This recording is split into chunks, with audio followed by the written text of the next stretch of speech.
Hey guys, welcome back to Cabbage's kitchen. In today's video I'll take you guys in the kitchen with me and I'll show you guys how to prepare the best steamed cabbage. Don't forget to subscribe to my channel. Make sure you turn on your post notification bell so you guys can always be notified whenever I upload a new video.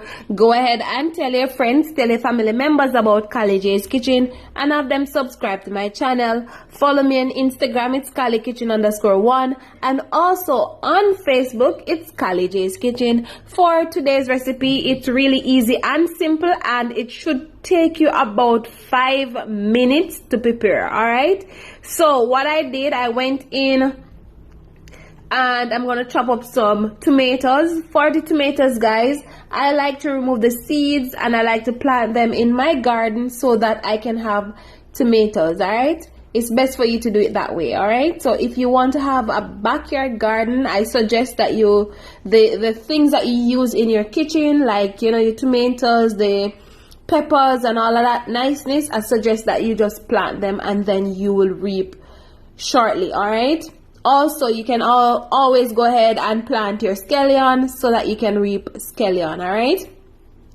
so basically for today's recipe I'm going to use my French thyme, and if you guys don't have the French thyme at home, remember you can always go in and use the fine leaf thyme. All right, I will also be using some of my scallion. I will not be using any onion nor bell peppers. However, if you have those items at home, remember you can always go ahead and add those. All right, also guys, I'm gonna add a piece of garlic. I might not show it here, but I'm gonna add a piece of garlic to my cabbage. So what I'm gonna do, I'm gonna go in and chop up my cabbage. I'm not going to chop it up too small nor too big, just some rough chops, because you know we want our food to look presentable. But remember that these vegetables are going to shrink. All right,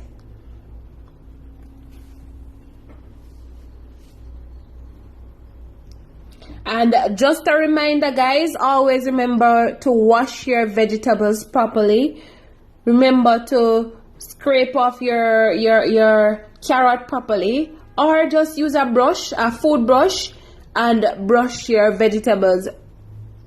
All right, you can get all of these items at your local supermarket or your grocery store.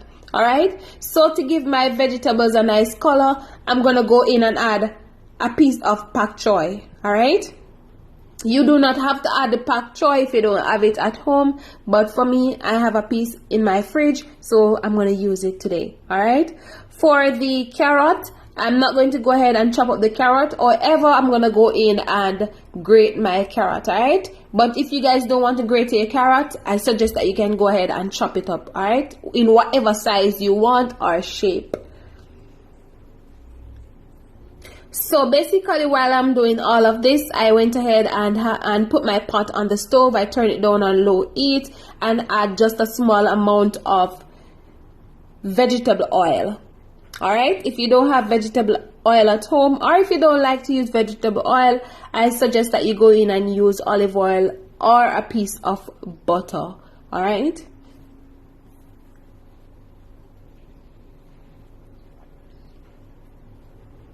so now what I'm gonna do, I'm gonna go in and add my tomatoes, my bell peppers, I'm gonna add my scallion and my garlic and my thyme to my pot with the small amount of vegetable oil. Saute that for a couple seconds, then I'm gonna go in and add my cabbage.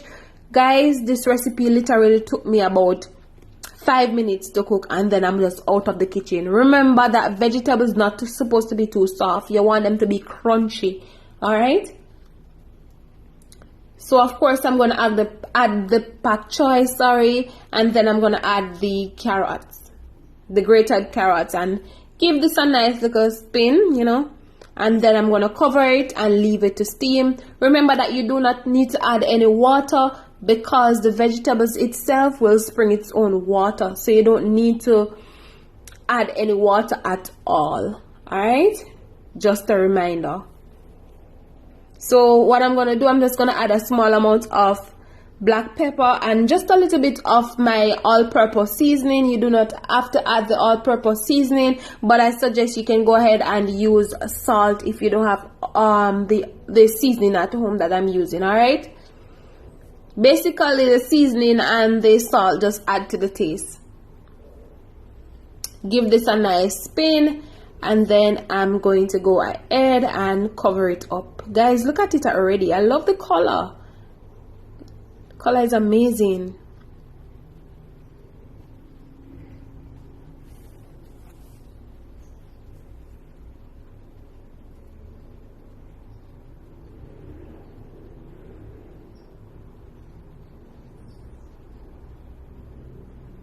Alright guys, so this is it. So basically we are finished already. So I'm gonna give this a nice little spin again, and then I'm going to serve it up and show you guys the final product of my steamed cabbage.